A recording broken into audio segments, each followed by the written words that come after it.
ஏன் தந்தை நம்மை பேபி என்று அழைக்கின்றார்? எப்படி நாம் தந்தையை நினைவு செய்வது? ஓம் சாந்தி. ஒரு பேபி கூட அதனுடைய தந்தையை நினைவு செய்கின்றது. அதற்கு தந்தையை நினைவு செய்வதற்கு எப்படி என்று யாரும் சொல்ல தேவையில்லை. அதே போலவே நாமும் கூட பேபிகள் விடவும் பேபியாக இருக்கின்றோம் என்று தந்தை கூறுகின்றார். ஏனென்றால் நாம் தந்தையுடைய ஆஸ்தியை அடைகின்றோம். அதாவது நாம் இளவரசன் இளவரசியாக சொர்க்கத்தில் ஆகவிருக்கின்றோம். அதற்காக தந்தை நம்மை பேபியை விடவும் பேபி என்று கூறுகின்றார். ஆனால் அதற்காக அவர் சொல்வதோ ஒரே விஷயம்தான், அதாவது என்னை நினைவு செய்யுங்கள் மற்றும் ஆஸ்தியை நினைவு செய்யுங்கள் என்று. நமக்கு எவ்வளவு குஷி இருக்க வேண்டும் தந்தை நினைவு செய்யும் பொழுது. நாம் இளவரசன் இளவரசியாக ஆகவிருக்கின்றோம். ஆகையால் அந்த குஷி இருக்க வேண்டும். நாம் காலையில் மிகவும் பிஸியாக சேவையில் ஈடுபட்டிருக்கவும் செய்கின்றோம் மற்றும் ஞானத்தின் விஷயங்களை கிரகித்து விடுகின்றோம். ஆனால்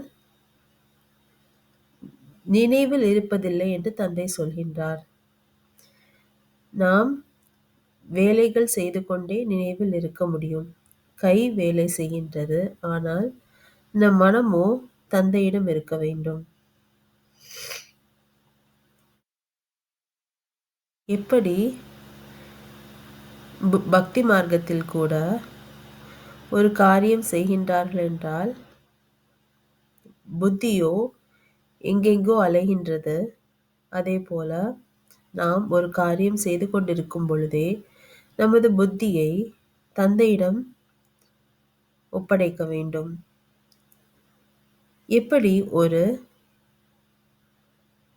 மனைவி தனது கணவன் வெளிநாட்டில் இருக்கின்றார் என்றால் அவருடைய நினைவே சதா இருக்கின்றது. அதே போல நாம் தந்தையை நினைவு செய்ய வேண்டும்.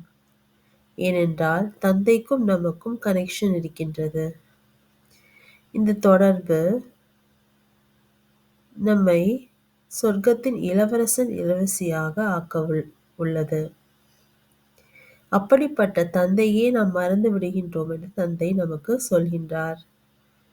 ஆகையால் நாம் தந்தையை மறக்காமல் தந்தை நினைவிலேயே நாம் கர்மங்கள் மற்றும் காரியங்கள் செய்ய வேண்டும். இப்படி நாம் செய்தோம் என்றால் நமது பாவங்கள் அனைத்தும் பஸ்பமாய்விடும் மற்றும் நாம் தூய்மையாக ஆகிவிடுகின்றோம். ஓம் சாந்தி.